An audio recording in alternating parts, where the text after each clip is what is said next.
नमस्कार, करेन्ट न्यूजमा स्वागत छ। म अमृतराज काफले। आजको करेन्ट न्यूजमा हामी कोरोना महामारीको तेस्रो लहर सुरु हुने विज्ञको चेतावनीका बीचमा सरकारले गरिरहेको कामका बारेमा बढी केन्द्रित भएर अन्य राजनीतिक विषयमा समेत चर्चा गर्दैछौँ। नेपालमा कोरोना महामारी सुरु भएको 19 महिना बढी भइसकेको छ। 19 महिनाको अवधिमा कोरोनाका कारण झन्डै 10,000 नागरिकले अनाहकमा ज्यान गुमाएका छन्। 19 महिना अघि नेपालमा कोरोना महामारी सुरु हुँदा नेपालमा एमाले अध्यक्ष केपी शर्मा ओली नेतृत्वको सरकार रहेको थियो। कोरोना महामारीको सुरुवाती चरणमा प्रतिनिधि सभाको बैठकमा कोरोनाको जोखिम कम गर्न सरकारको के काम गरिरहेको छ भन्ने विषयमा बहस सुरु हुँदा तत्कालीन प्रधानमन्त्री रहेका एमाले अध्यक्ष केपी शर्मा ओलीले कोरोना हाच्छिउँ गरेर कम हुने बताएका थिए, जसको संसदमै चर्को आलोचना समेत भएको थियो। तर तत्कालीन प्रधानमन्त्री केपी शर्मा ओलीले भने आफ्नो धारणाको बचाउ गरिरहेका थिए। कोरोना केही होइन भनेका तत्कालीन प्रधानमन्त्री ओलीले सरकार छाड्ने बेलासम्म भने कोरोना महामारी केही हदसम्म नियन्त्रण भने भएको थियो र कोरोना विरुद्धको खोप ल्याउन समेत तत्कालीन सरकारले पहल गरेको थियो। अहिले प्रतिपक्षी दलको नेताको हैसियतमा पुगेका एमाले अध्यक्ष केपी शर्मा ओलीले दक्षिण एसियामा कोरोना विरुद्धको खोप लगाउने नेपाल दोस्रो देश बनेको दाबी समेत गरेका थिए। दक्षिण एसियामा भारतपछि नेपालले पहिलो पटक कोरोना विरुद्धको खोप सुरुवात गरेको थियो। तर कोरोना विरुद्ध प्रयोग हुने स्वास्थ्य सामग्री खरिदमा तत्कालीन सरकारले भ्रष्टाचार गरेको आरोप बोकेर अहिले एमाले प्रतिपक्षमा पुगेको छ। स्वास्थ्य सामग्री खरिदमा भएको भ्रष्टाचारको विषयलाई लिएर तत्कालीन स्वास्थ्य मन्त्री भानुभक्त ढकालको समेत चर्को आलोचना भएको थियो। तर तत्कालीन सरकारले छानबिनको प्रक्रिया सुरु गर्ने त परको कुरा, तत्कालीन प्रधानमन्त्री केपी शर्मा ओलीले भ्रष्टाचार भएको भन्ने आरोप मिथ्या रहेको भनेका थिए। अहिले नयाँ सरकार गठन भएपछि स्वास्थ्य सामग्री खरिदमा भएको भनिएको अनियमितता छानबिन गर्ने घोषणा गरिसकेको छ। संसदको समितिले समेत स्वास्थ्य सामग्री खरिदमा भएको अनियमितता छानबिन गर्न सरकारलाई निर्देशन समेत दिइसकेको छ। अहिले कोरोना महामारीको तेस्रो लहर आउने चेतावनीका बीचमा स्वास्थ्य मन्त्री भने प्रधानमन्त्रीले नियुक्त गर्न सकेका छैनन्। तर स्वास्थ्य राज्य मन्त्री नियुक्त गरेका थिए। उनै मन्त्री उमेश श्रेष्ठले कोरोना महामारीको अहिलेको अवस्था, खोप आयातको अवस्था र महामारी नियन्त्रणमा सरकारको तयारीका बारेमा संसदलाई जानकारी गराएका छन्। के छ सरकारको तयारी? करेन्ट न्युजको पहिलो खण्डमा स्वास्थ्य राज्य मन्त्री उमेश श्रेष्ठको यो भनाइ हेरौँ।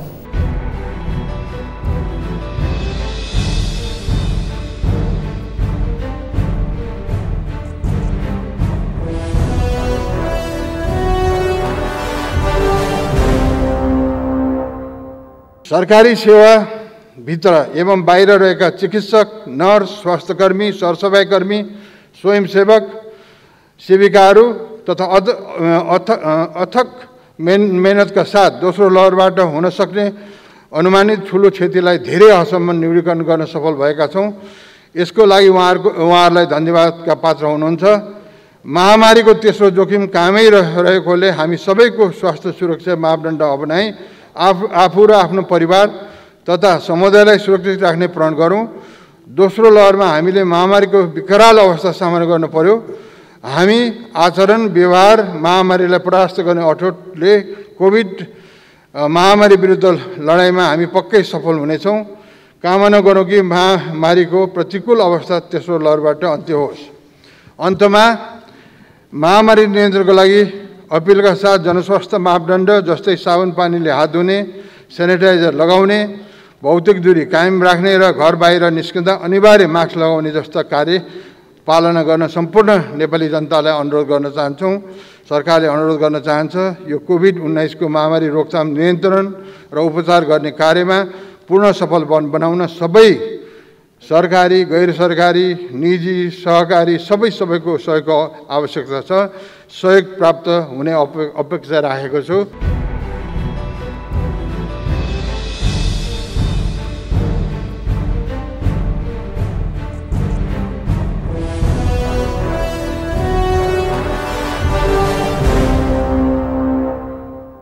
संसदमा स्वास्थ्य राज्यमन्त्री श्रेष्ठले कोरोना विरुद्धको खोप आयातका बारेमा जानकारी गराएपछि सांसदहरूले थप जवाफ मागेका छन्। सत्तारूढ दलकै सांसदहरूले समेत कोरोना विरुद्धको सरकारको तयारी कम भएको भन्दै सरकारको आलोचना समेत गरेका छन्।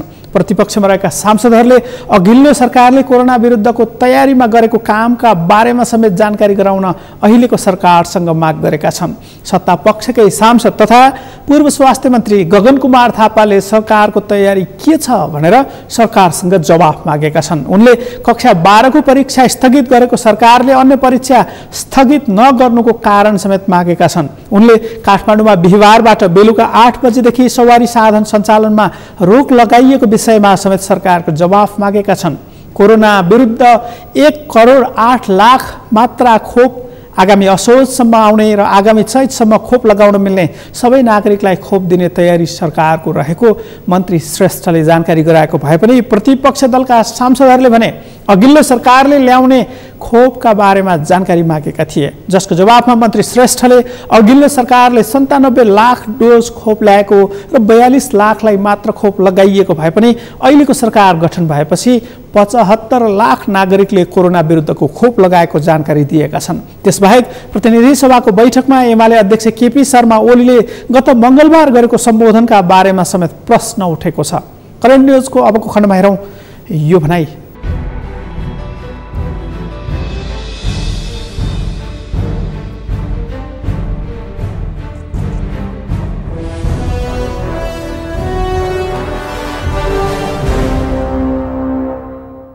श्रावण 26 गते निवर्तमान प्रधानमन्त्रीजीले प्रमुख प्रतिपक्षी दलको नेताको हैसियतमा पहिलो पटक संसदमा उभिएर बोल्नुभयो। प्रधानमन्त्री ओलीको कट्टर आलोचक रहेको मेरो एकजना मित्रले भन्नुभयो यो भूमिका भने उहाँलाई ठ्याक्कै सुहाउँदो रहेछ। अनि मैले उहाँलाई भने यस्तै सुहाउने भएको हुनाले गर्दा अब 18 महिना उहाँलाई यही भूमिकामा राख्ने, त्यसपछि फेरि आउनुभयो भने पनि फेरि त्यही भूमिकामा राख्ने हामीले यो निर्णय गरेका छौँ भनेर मैले उहाँलाई सुनाएँ। म एउटा अनुरोध गर्न चाहन्छु, मान्यजी आइराख्नुपर्छ, बोलिराख्नुपर्छ, विचार राखिराख्नुपर्छ, बहस गरिराख्नुपर्छ, प्रश्न उठाइराख्नुपर्छ। यसले संसदलाई जीवन्त बनाउँछ। तर प्रश्न गरिरहँदा एउटा कुरा हेक्का राख्नुपर्छ, प्रश्न शून्यबाट आउँदैन, प्रश्नको पृष्ठभूमि हुन्छ। कसले गर्यो, कहिले गर्यो, किन गर्यो यो हेरिन्छ। मानिसले बोलिरहँदै गर्दा मलाई विश्वास गरेर नागरिकले प्रधानमन्त्रीत्व दिएको भन्दै गर्दा मैले मनमा नै आफूलाई भनिरहेको थिएँ कठैबरा राजनीतिक प्रणालीको बारेमा पनि थाहा रहेनछ। यो प्रधानमन्त्री प्रणाली होइन। यहाँ सांसद जनताले चुनेर माननीय बनाउँछन्, माननीयले मन लाग्नेलाई सम्माननीय बनाउँछन्, यहाँ राख्छन्, मन नलाग्नेलाई उता पठाउँछन्, कहिले यता कहिले उता। माननीयको सङ्ख्या जसको पुग्छ त्यो यता बस्ने हो। जब उहाँले बोल्दै गर्दा भन्नुभयो भूमि फिर्ता कहिले आउँछ, कहिले ल्याउँछौ, मैले यसो गनेर हेरेको ज्येष्ठ 31 गते 2077 सालमा सिङ्गो संसद उभिएर संविधान पास गरेर ल है अगाडि बढ्नुहोस् भन्दै गर्दा 1 वर्ष 2 वर्ष बहुपक्ष अनेकन वार्ता टेलिफोन वार्ता भएछ, एकपटक छुइको भूमिको बारेमा बोल्नु भएन। 165 जना सांसद छ, अब एमसिसी के गर्छौ भनिरहँदै गर्दा यसो सम्झेको उहाँसँग त कति रहेछ, 208 रहेछ। 208 हुँदै गर्दा के गर्नुभएको थियो होला।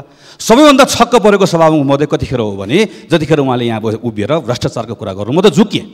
यसो हेरेकोमा त केही मान्य होइन। जतिखेर सम्माननीय हुनुहुन्थ्यो दिनको एउटा काण्ड गराउने, काण्डलाई ढाकछोप गर्ने, काण्ड गर्नेलाई जोगाउने, अनि काण्डको छानबिन गर्नलाई बनाएको संविधानले बनाएको निकायलाई पङ्गु बनाउने, विधेयकको कुरा गर्नुभयो। बनाउनु पर्ने कानुन बनाउँदै नबनाउने, नबनाउनु पर्ने कानुन एकपछि अर्को बनाउने, बनाएर संसदतिर आयो भने पनि बाटोमै छेकिदिने। अहिले बडो विधेयकको चिन्ता गर्नुभयो।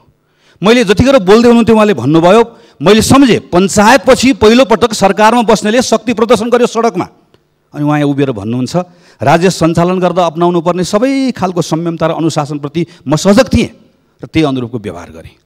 प्रतिपक्षसँग संवाद पनि छैन, सहमतिको प्रतिपक्षसँग संवाद र सहमतिको सम्पूर्ण काम गरेको थिएँ भन्दै गर्दा संविधानले दिएको संवैधानिक परिषदबाट प्रतिपक्षलाई आउट गर्ने प्रधानमन्त्रीलाई मैले सम्झेँ। गठबन्धनको संस्कृति भित्रियो, कत्रो चिन्ता गर्नुभएको। त्यो उभिँदै गर्दा यसो मनमा लाग्यो कि लागेन होला। यो सिङ्गो संसदबाट एक मना सरकार थियो, करिब करिब 2/3 सरकार थियो, एउटै पार्टीको बहुमत भएको सरकार थियो। यहाँ मात्र होइन प्रदेशमा पनि थियो। जताततै गठबन्धन मेरै अहङ्कारको कारणले गर्दा आएको भन्ने सम्झनु भयो कि सम्झनु भएन होला। मलाई उदेक कतिखेर लाग्यो भने ए घाइते योद्धाहरू सरकारले तिमीहरूको उपचार गरेन भने मेरो पार्टी कार्यालय आऊ भनेर भनिरहँदै गर्दा कठैबरा आफ्नै उपचार गर्न त सरकारको ढुकुटीमा गएर हात फैलाउनु पर्नेले पार्टी कार्यालयमा आए कसरी उपचार गराउलान् मैले सम्झेँ। प्रश्नमा थुप्रै आत्मश्लाघा थियो, अहङ्कार थियो, क्रोध थियो, ईर्ष्या थियो, रिस थियो, कुण्ठा थियो। तर पनि सम्माननीय सभामुख महोदय मार्फत म सरकारलाई भन्न चाहन्छु प्रतिपक्षले गरेको प्रश्न निम्छरो हुँदैन, प्रश्नै हो। प्रश्नलाई सरकारले गम्भीरतापूर्वक लिनुपर्छ। एउटा प्रश्नको उत्तर यो नयाँ सरकारले दिनुपर्छ, तर गफबाट होइन, कुराबाट होइन, कामबाट। Action speaks louder than words. एक्सनबाट दिनुपर्छ।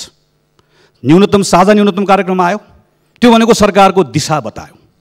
जनता सरकारको दिशा हेरेर मात्र अब चित्त बुझाउँदैनन्, सरकारको सही मतिबाट द्रुत गतिमा सरकार हिँडेको हेर्न चाहन्छन्। बिजनेस एज युजुअल चल्दैन। त्यसै सम्मानित सभामुख महोदय मार्फत मेरो प्रधानमन्त्रीजीलाई आग्रह, मन्त्री परिषदलाई पूर्णता किन नदिएको?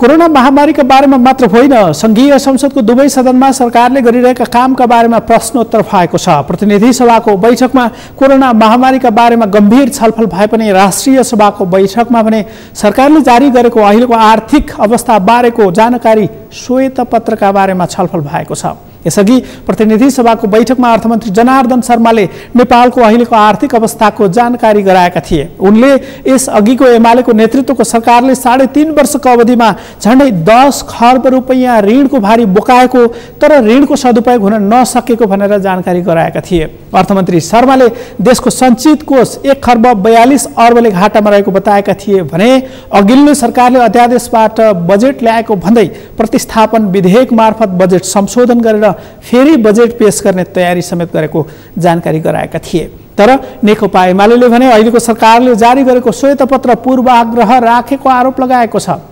के छ एमालेको आरोप? केही बेरको विश्रामपछि प्रस्तुत गर्नेछु, हेर्दै गर्नुहोला।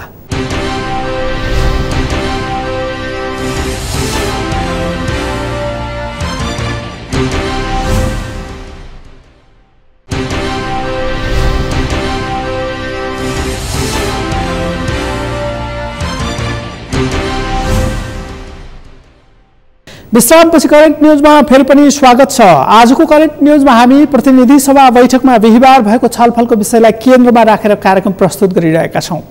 अहिलेको सरकारले यसअघिको सरकारले हस्तान्तरण गरेको आर्थिक अवस्थाका बारेमा संसदलाई जानकारी गराएको थियो। मंगलबारको बैठकमा अर्थमन्त्री जनार्दन शर्माले नेपालको अहिलेको आर्थिक अवस्थाका बारेमा संसदलाई जानकारी गराएका थिए। तर बिहिबारको बैठकमा पूर्व अर्थमन्त्री समेत रहेका एमाले सांसद विष्णुप्रसाद पौडेलले सरकारले सार्वजनिक गरेको श्वेतपत्रमा कोरोना महामारीको प्रतिकूल अवस्थाको विवरण उल्लेख गरेर अघिल्लो सरकारप्रति पूर्वाग्रह राखिएको आरोप लगाएका छन्। उनले कोरोना महामारीका कारण आर्थिक गतिविधि र विकास खर्च हुन नसकेको प्रतिकूल अवस्थालाई विगतका अनुकूल अवस्थासँग तुलना गरिएको दावी गरेका छन्। अघिल्लो आर्थिक वर्षमा विश्व अर्थतन्त्र 3.5% ऋणात्मक हुँदा नेपाली अर्थतन्त्र 2% मात्रै ऋणात्मक हुनु सुखद भएको पूर्व अर्थमन्त्री पौडेलले दावी गरेका छन्। कोरोना महामारीका कारण विकास खर्च हुन नसकेको भन्दै पूर्व अर्थमन्त्री पौडेलले श्वेतपत्रमा त्यसलाई उल्लेख नै नगरिएको समेत बताएका छन्। सार्वजनिक ऋण धेरै लिएको विषय पनि श्वेतपत्रमा समेटिएको भन्दै पूर्व अर्थमन्त्री पौडेलले सार्वजनिक ऋण विकास खर्चमा मात्रै लगाएको बताएका छन्। ऋण लियो कि लिएन भन्दा पनि ऋणको सदुपयोग भयो कि भएन भनेर हेर्नुपर्ने उनको भनाइ छ। अहिलेको सरकारले बजेट प्रतिस्थापन विधेयक ल्याउने तयारी गरेको भन्दै पौडेलले आफूले ल्याएको भन्दा लोकप्रिय र सबैले मन पराउने बजेट ल्याउन समेत अहिलेको सरकारलाई चुनौती दिएका छन्।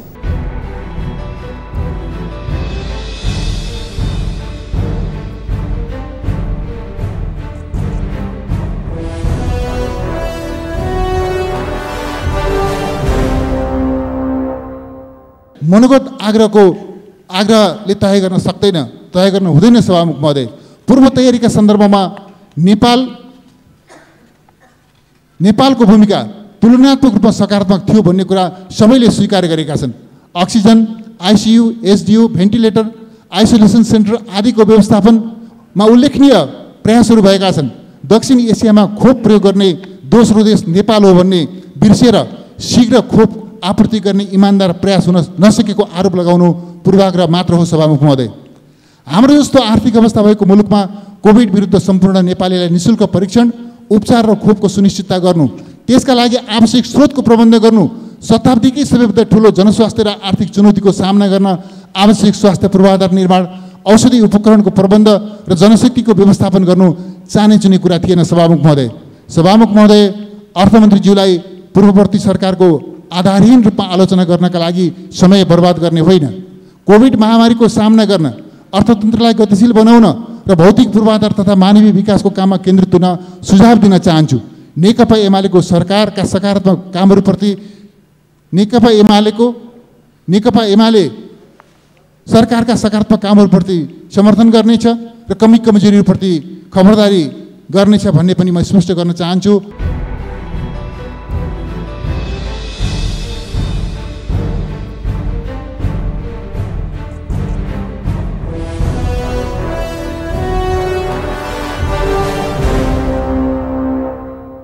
प्रतिनिधि सभाको बैठकमा पूर्व अर्थमन्त्री विष्णु पौडेलले सरकारले संसदमा पेश गरेको श्वेत पत्रमा पूर्वाग्रह राखिएको आरोप लगाएकै बेलामा अर्थमन्त्री जनार्दन शर्माले भने राष्ट्रिय सभाको बैठकमा त्यसको जवाफ दिएका छन्। राष्ट्रिय सभा सदस्यहरूले श्वेत पत्रका बारेमा सरकारको जवाफ मागेपछि अर्थमन्त्री शर्माले देशको आर्थिक अवस्था जस्तो छ त्यस्तै आर्थिक आँकडा पेश गरेको बताएका छन्। देशको वर्तमान आर्थिक अवस्थाको श्वेत पत्रमा कुनै आग्रह र पूर्वाग्रह नरहेको समेत उनले स्पष्ट पारेका छन्।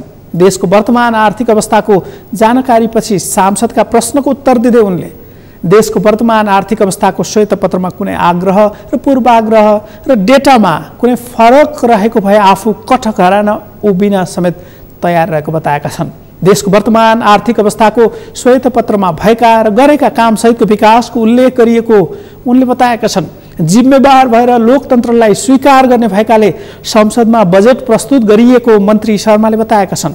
बजेटको बारेमा संशोधन, परिमार्जन र प्रतिस्थापन जस्ता कुरा संसदले गर्ने मन्त्री शर्माको भनाइ छ।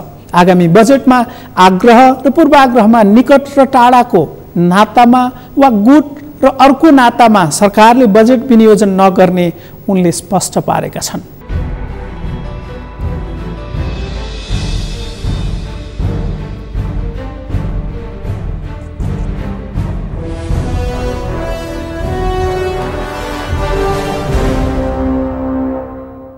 कोषको अवस्थामा ध्यान नदिई बजेट निर्माण गर्ने गरिएको कारण बजेटप्रतिको विश्वसनीयता प्रश्न उठ्ने गरेको छ।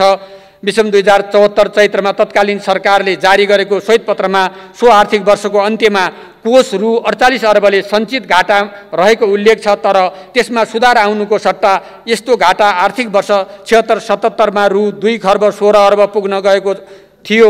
आर्थिक वर्ष 77-78 को अन्त्यमा बचत हुन जान सक्ने देखिएको रु 73 अर्ब मध्ये सम्पूर्ण रकम सञ्चित घाटा घटाउनमा उपयोग गर्ने हो भने पनि कोष रु 1 खर्ब 43 अर्बले घाटा रहने देखिन्छ। यसबाट बजेट योजना, वित्तीय उत्तरदायित्व र स्रोतको परिचालनमा विचलन आएको देखिन्छ। प्रतिनिधि सभा दोस्रो पटक समेत भङ्ग गरेर सरकार कामचलाउ अवस्थामा परिणत भइसकेपछि समेत संवैधानिक व्यवस्था र लोकतन्त्रको स्थापित मान्यता विपरीत अध्यादेश मार्फत बजेट घोषणा गरिएको थियो। जनप्रतिनिधिको अनुमोदन बिना जनतामाथि कर लगाउन नपाइने लोकतान्त्रिक मान्यता विपरीत गई सरकारको वार्षिक आय व्यय विवरणलाई सार्वभौम संसदमा छलफल हुनबाट समेत वञ्चित गरी अध्यादेश मार्फत बजेट प्रस्तुत गरिएको विषयमा मान्य सदस्यहरू जानकार नै हुनुहुन्छ। सम्मानित सर्वोच्च अदालत संवैधानिक इजलासको मिति 2078-3-28 को फैसलाको बुदा नम्बर 108 मा उल्लेख गरिएको छ कि उत्तरदायी शासन व्यवस्थाको अनादर हुने गरी बजेट पेश गर्नुभन्दा हप्ता दिन अगाडि हठात प्रतिनिधि सभाको विघटन गरेर अध्यादेशको माध्यमबाट राजस्व र व्ययको अनुमानलाई कानुनी स्वरूप दिइनु तथा कामचलाउ सरकारले अनिवार्य सरकारी खर्चको लागि मात्र व्ययको व्यवस्था गर्नुपर्नेमा दीर्घकालीन महत्त्व र प्रभाव राख्ने प्रकृतिका नीति तथा वार्षिक कार्यक्रमको उद्घोष गर्नु वाञ्छित कुरा हुँदैन। साथै यस्तो अभ्यासले बजेट प्रणालीको स्थापित मूल्य र मान्यता समेत अवरुद्ध भएको छ। यसबाट मुलुकको सीमित स्रोत साधनको अनुचित, अपारदर्शी र स्वार्थ प्रेरित दोहन हुने तथा स्वेच्छाचारिताले प्रोत्साहन पाउने अवस्था र आधार तयार भएको छ।